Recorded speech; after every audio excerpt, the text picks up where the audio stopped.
The backlash is growing over the Prime Minister Sir Keir Starmer's plan to formally recognise the State of Palestine in September at the meeting of the UN General Assembly in New York. Our goal remains a safe and secure Israel alongside a viable and sovereign Palestinian state. But right now, that goal is under pressure like never before.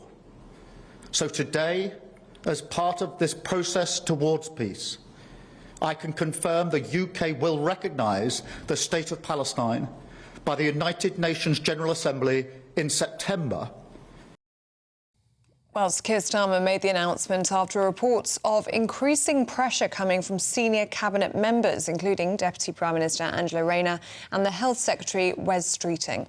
In response, Benjamin Netanyahu, the Israeli Prime Minister, has said his country will not agree to conditions set out by Downing Street, which includes a long-term peace plan based on a two-state solution. Well, Deputy Editor for Spiked Online, Fraser Myers, joins us now. Morning to you, Fraser. Good morning. What do you make of it? Well, Keir Starmer has a special talent for pleasing absolutely no one, and he seems to have alienated all sides in this debate. Of course, as you heard from there, Benjamin Netanyahu has said, essentially accused the UK Prime Minister of rewarding Hamas, rewarding terrorism.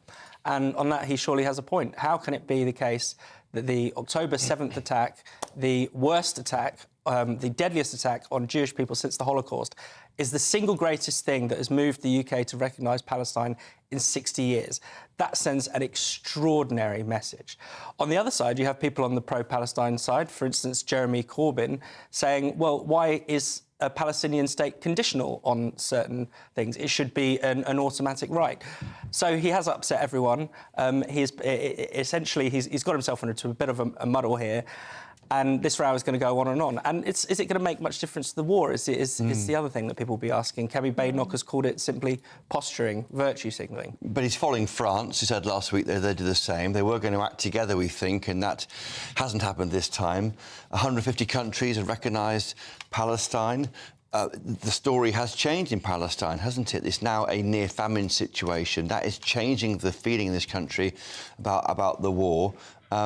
Is he not simply delivering on a manifesto commitment? It was in his manifesto to do this. It was a matter of timing.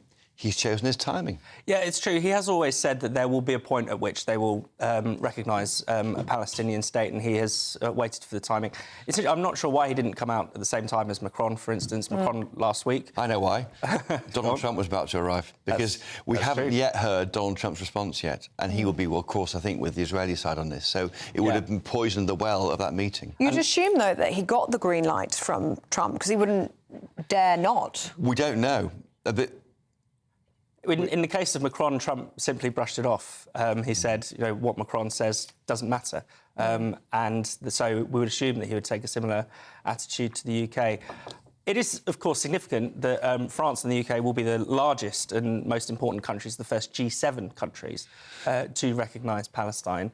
And, of course, there's a symbolic significance with Britain in particular, because Britain obviously began the Balfour Declaration, which gave rise to the state of Israel, which upsets a lot of Palestinians. The Israelis actually look back at Britain as a sort of colonial force in the area.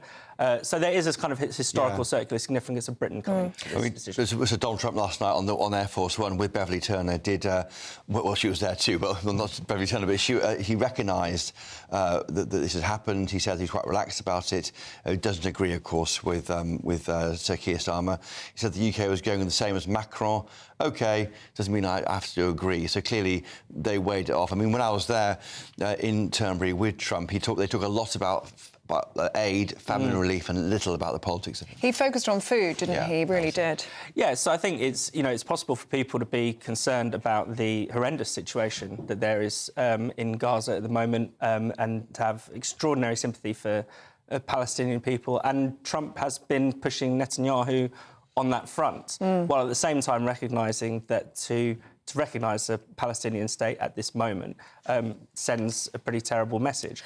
Also, it is worth saying that Palestine is not really a viable state. It is divided. There are two different parts of it. Gaza and the West Bank are run by two entirely different governments. Hamas, obviously not a viable government in the long run. That's what this entire war is about eliminating their capabilities. And even in the West Bank, the Palestinian Authority, much more trusted by the West, but is not trusted by Palestinians. Mahmoud Abbas is in his 20th year of his 4th-year presidential term, widely seen as corrupt and ineffective. So is this even a viable state that we were talking about inaugurating? What do you make of the warnings from President Netanyahu, who's been posting on X, saying a jihadist state on Israel's border today will threaten Britain tomorrow? Appeasement towards jihadist terrorists always fails. It will fail you too. Well, clearly there is a common problem in that, in Britain we do have a serious problem with Islamist terrorism. It does seem like it is something you can't particularly appease. Whether the recognition of a Palestinian state or the geopolitics of the region of the Middle East will make any difference to that, I think, is another question. And the politics here is interesting. You got to, I suppose, the Tories are saying that they're against it. Nigel Farage. Is that a kind of left-right split? Is that where it seems to be landing? It does seem to be, and especially with, I think, certainly sort of Starmer's version of Labour, the non-left wing of Labour, I think have shifted significantly over the past year or so. Whether that is because out of a sympathy for Palestinian civilians to do with the suffering in Gaza, or whether it's to do with simply pressure from some on the left, pressure from many Labour voters, pressure from that election where we saw many would-be Labour MPs losing seats to Gaza independence, or some people like Wes Streeting coming very close to not being elected. There's been a lot of backbench pressure, of course. There's 220 MPs signed a letter calling for Palestinian recognition. A third of the cabinet were pressuring Starmer. So, just on that simple point, is he following the crowd or leading here, Keir Starmer? You're saying everyone else wants him to do it. Yeah. Finally, we've seen it repeatedly, haven't we, with Keir Starmer? He kind of waits and waits and waits, misses a moment, then does it. Is he missing the political moment here slightly? I think he's always following and not leading. I think that is his nature. He is simply bowing to the pressure again. OK. Fraser Myers, thank you very much. Using the internet without a VPN, a virtual private network, is a bit like taking to the road without car insurance. All it takes is one unlucky moment to cost you a lot of cash. This video's sponsor is Private Internet Access. They are the VPN to help keep you safe. Click the link in the description below to find out why over 30 million people have downloaded PIA to protect themselves online. A virtual private network is an app that hides your IP address and helps keep your data private. When you're browsing the internet at home, you give up a large amount of data to businesses, to shops, and indeed to social media giants too. Hackers have the ability to steal your personal data with ease, including sensitive information such as passwords, keystrokes, and even your personal photos. Private Internet Access helps protect your personal data by encrypting your internet connection to keep your data out of the hands of cyber criminals. And it's not just hackers either to be concerned about. Information can be censored too. When Canada passed their C-18 bill, social media giants decided to ban news content on their platforms. But PIA can protect your ability to consume the news and content you love. Private Internet Access is available for Windows users, Mac OS, Android, Linux, iOS, and you can use one PIA subscription to protect an unlimited amount of devices. And we've got a huge GB News discount for you too. Click the link in this video's description and you'll get a massive 83% off PIA. That's under £2 a month, the price of a coffee, and you'll get an extra 4 months completely free on top. Also, there's a 30-day money-back guarantee too. Visit piavpn.com/GB News to start protecting yourself digitally today. And what's the Conservative response to Sir Keir Starmer's plan to recognise a Palestinian state in September? Well, look, first of all, let's just look at the long-standing context behind this. My comments have already been published, and I have to say I think Keir Starmer is really just conceding to pressure from his backbenchers. By the way, that's not for the first time. He's had to do that on many other issues. I've been in Parliament many, many times, Christopher Hope will know this too. I've been pressing the government on literally 22 occasions in the House of Commons where we've just seen the government just appease its backbenchers, saying that they will recognise Palestine, but do so without a plan. And that is why this is a very serious issue. I think it's a major problem for the British government and also for Britain's standing in the world. We've seen this terrible situation of humanitarian crisis in Gaza for months upon months now, and Britain simply hasn't been leveraging its influence. It hasn't been at the negotiating table. It's not really done anything in terms of making sure that we're stepping up to release the hostages, ensure that Hamas has no future role to play. All the British government has done is effectively issue condemnations to Israel, which I think has emboldened Hamas, and that has not helped anybody. It's certainly not helped the people in Gaza. It's not helped aid get into Gaza. So I think this is a serious time, and I think the government's got some serious questions to ask about where has it been over recent months? Why has it not been proactive, working alongside the United States and the Qataris and other major allies in the region to secure a ceasefire? Instead, it's just been at the sidelines, a bit like France, just basically issuing pronouncements and statements and condemnations, which really has not helped. But Dame Priti, hasn't the talk of the politics of this moving away? It's now a near famine crisis situation there. It seems to me that France and the UK are responding to that, supporting the Gaza, of trying to create this Palestinian state to ensure maybe that more aid can get in there. UKA starts this week. Isn't it basically moving on from where this war started into now a serious humanitarian crisis? No, actually, it's too little too late. We've been calling upon the government. I have called upon the government, like I said, on 22 occasions in the House of Commons, to be much more transparent about what it has done to directly press the Israeli government to open up new land routes, to have proper discussions about getting aid in. And there's just been silence. We've not had any responses whatsoever.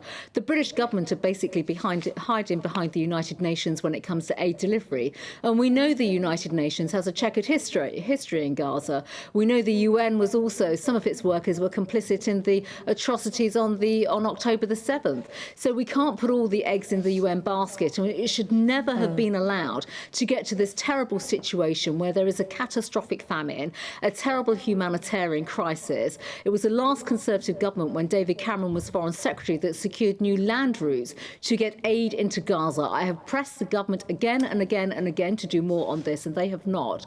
And now it is wrong to basically say that through recognising Palestine that they're able to get more aid in. The two should not be linked. There should be a proper plan for state recognition of Palestine. There should be a proper proposal in terms of governance. There is no proposal for governance whatsoever, or getting rid of Hamas or reform Palestinian Authority. We have to remember that in 2005 Israel left Gaza and basically the Palestinian Authority came in, and it was because the Palestinian Authority failed in governance, Hamas came in, and we know exactly what has followed since. So I'm afraid this is a serious situation, and not enough work has been done by the British government. OK, Dame Priti Patel, good to see you this morning. Thank you very much for your time. Can I ask you about the UK planning to recognise the State of Palestine unless Israel commits to a ceasefire? We were speaking to Dame Priti Patel from the Conservatives a little bit earlier on, who described the plan as only being designed to appease Labour backbenchers. And she also described it as a plan that emboldened Hamas. What do you say to that? So this is not about Hamas, this is about the Palestinian people, and we need to be very careful not to conflate Hamas with the Palestinian people, just as we shouldn't conflate the Israeli people with the actions of the Israeli government. The truth of the matter is that we have long held a position as the Labour Party, and brought that into government, that we believe a two-state solution is the way to provide lasting security to both Israelis and Palestinians. The truth of the matter is, though, over the last couple of months, the actions of Israel, be that in razing large parts of Gaza to the ground or the effective annexation of the West Bank, and of course we're seeing children starving in Gaza now and their parents being shot at and killed when they're trying to get their hands on the meagre amount of food that is being allowed in. So these actions are actually making the viability of the two-state solution seem further and further away. So we have to act to protect the viability of the two-state solution. solution. And we also have to act to ratchet pressure up on Israel to lift the restrictions on allowing aid in. We are acting with our international partners. We've dropped British-funded aid, food aid, into Gaza this week in conjunction with the Jordanian authorities, but that is a poor substitute for the hundreds of trucks that need to be going in on a daily basis in order to take action against the starvation that is emerging now in Gaza. And so it's up to Israel now. They've got 8 weeks to act. The ball is in their court. If they want to be part of the discussions and sat at the table about an enduring peace, then they need to allow aid in, commit to a ceasefire, halt the annexation of the West Bank, and engage in a genuine process about a two-state solution. But let me also be clear that Hamas need to act too. They need to release the hostages, they need to disarm, and there is no future for Hamas in the governance of a Palestinian state. We've been unequivocal in our condemnation of Hamas. It's a vile terrorist organisation that has committed appalling atrocities, and so they have to act as well as us needing action from Israel. We know what Keir Starmer wants to happen. It seems unlikely, given the Israeli response, that will happen. What will be the effect of creating a Palestinian state if the UK recognises it? Will it uncork more aid money? Will it be treated differently? Will Palestine have an embassy in the UK for the first time? How will it be different to before? So all of those matters would need to be worked through in due course. The act of recognising a state internationally is to recognise its legal existence.